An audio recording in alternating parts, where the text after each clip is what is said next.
Di suatu hari yang cerah, saudara Nobita yang bernama Rizuka dan ibunya datang ke rumah Nobita. Nobita yang melihatnya pun panik. Karena Rizuka adalah anak kecil yang sangat berisik saat menangis. Nobita pun memiliki ide untuk pergi dari rumah, karena takut dimarahi ibunya. Akhirnya, Doraemon pun mau tidak mau harus mengurus Rizuka sendirian. Saat itu, Rizuka datang ke kamar Nobita. Rizuka menanyakan keberadaan Nobita. Doraemon pun mengatakan, jika Nobita tengah pergi. Doraemon kemudian mengajak Rizuka untuk main bersama. Di sini, Rizuka meminta Doraemon untuk membacakan dongeng Putri Duyung. Kemudian, Doraemon membacakan dongeng tersebut. Di mana dahulu kala, terdapat seorang Putri Duyung yang tengah berenang di lautan. Saat itu, Putri Duyung melihat pangeran yang sedang berada di kapal. Putri Duyung pun tertarik karena melihat ketampanan pangeran.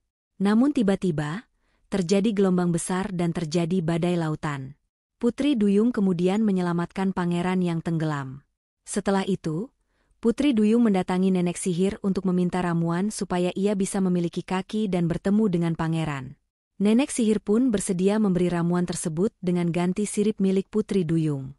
Dikarenakan Putri Duyung sudah sangat ingin bertemu pangeran, ia pun rela menukarkan siripnya dengan ramuan tersebut. Dan benar saja, setelah Putri Duyung memiliki kaki, ia bisa bertemu kembali dengan pangeran dan memadu kasih bersama. Namun di suatu hari, pangeran justru dijodohkan oleh raja dengan seorang putri dari kerajaan seberang. Putri Duyung yang melihat hal itu pun menjadi galau dan menangis terseduh-seduh. Kemudian, Putri Duyung pun langsung terjun ke lautan dan tenggelam. Saat Doraemon selesai membacakan dongeng, Rizuka langsung menangis karena ending dari dongengnya menyedihkan. Di sini, Doraemon pun dimarahi oleh ibu Nobita karena membuat Rizuka menangis.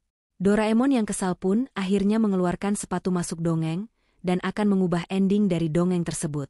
Saat ia masuk ke dalam dongeng Putri Duyung, Doraemon melihat jika saat itu, Putri Duyung telah berusia 15 tahun dan diizinkan oleh ibunya untuk melihat dunia daratan.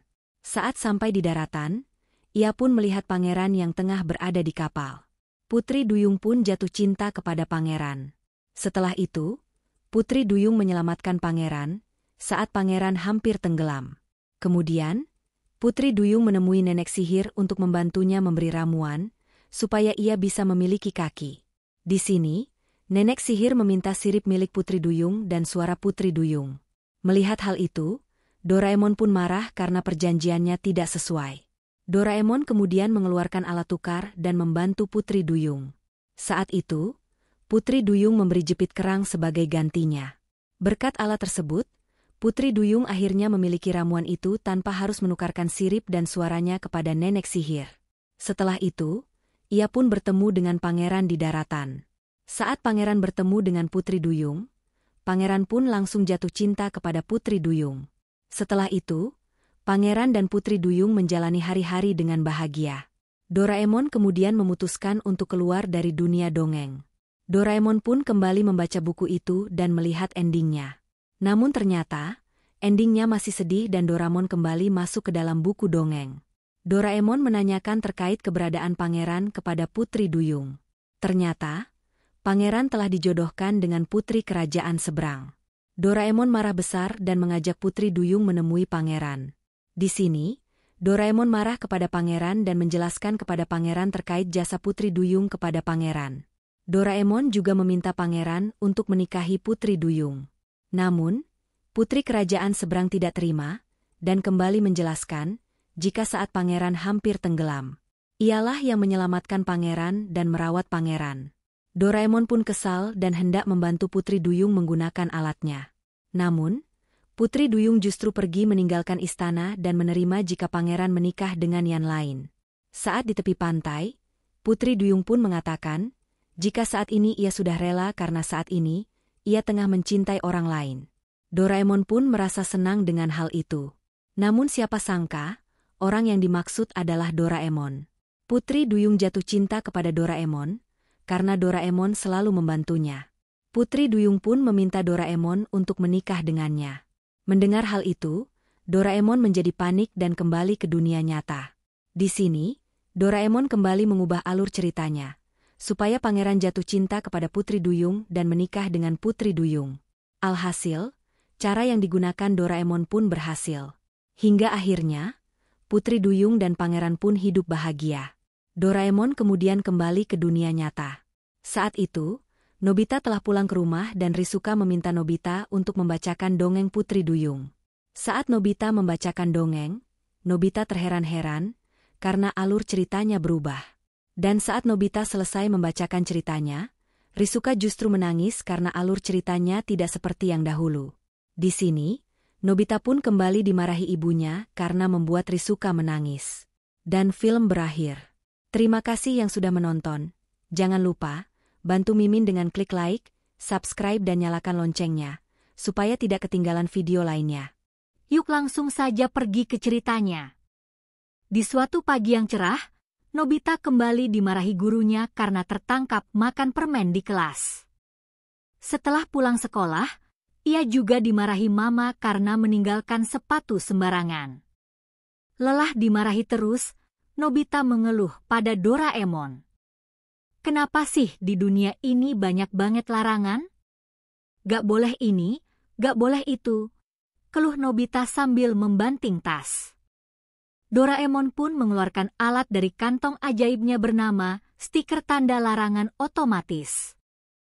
Alat ini bisa menempelkan tanda larangan secara otomatis dimanapun seseorang melakukan hal yang dianggap mengganggu, merepotkan, atau tidak sopan. Awalnya, Nobita senang. Ia mulai menempelkan stiker di kamar Gian agar tidak boleh berteriak, di rumah Suneo supaya tidak boleh pamer, bahkan di depan rumah Mama agar dilarang marah. Tapi lama-kelamaan, alat itu menjadi kacau. Semua orang mulai terkena larangan aneh yang tidak masuk akal. Di sekolah, murid-murid dilarang berbicara. Di taman bermain, anak-anak dilarang berlari. Bahkan di rumah sendiri, Nobita pun terkena larangan tidak boleh tidur siang karena terlalu sering malas-malasan. Tanda-tanda larangan itu makin menyebar sendiri karena alatnya tak bisa dikendalikan. Dunia menjadi kaku dan penuh peraturan aneh. Semua orang mulai panik karena hidup mereka seperti dikurung. Doraemon mencoba mematikan alat itu, tapi ternyata stiker larangan sudah mengunci pintu laci tempat kantong ajaib. Nobita akhirnya menyadari bahwa kebebasan dan aturan harus seimbang. Ia menyelinap ke kamar Giant dan meminta bantuannya untuk menghancurkan alat tersebut. Meski ragu karena ada larangan, dilarang membantu Nobita di dinding, Giant nekat melanggarnya karena kasihan. Dengan palu besar, alat itu dihancurkan. Semua tanda larangan pun langsung hilang secara otomatis. Akhirnya, semuanya kembali normal. Nobita pun belajar bahwa aturan memang penting, tapi terlalu banyak larangan justru bisa merusak kebahagiaan. Sekian dulu alur cerita kali ini. Pesan moralnya, kebebasan perlu tanggung jawab, dan aturan harus digunakan dengan bijak. Sampai jumpa di cerita Doraemon berikutnya hanya di Hirka Harika.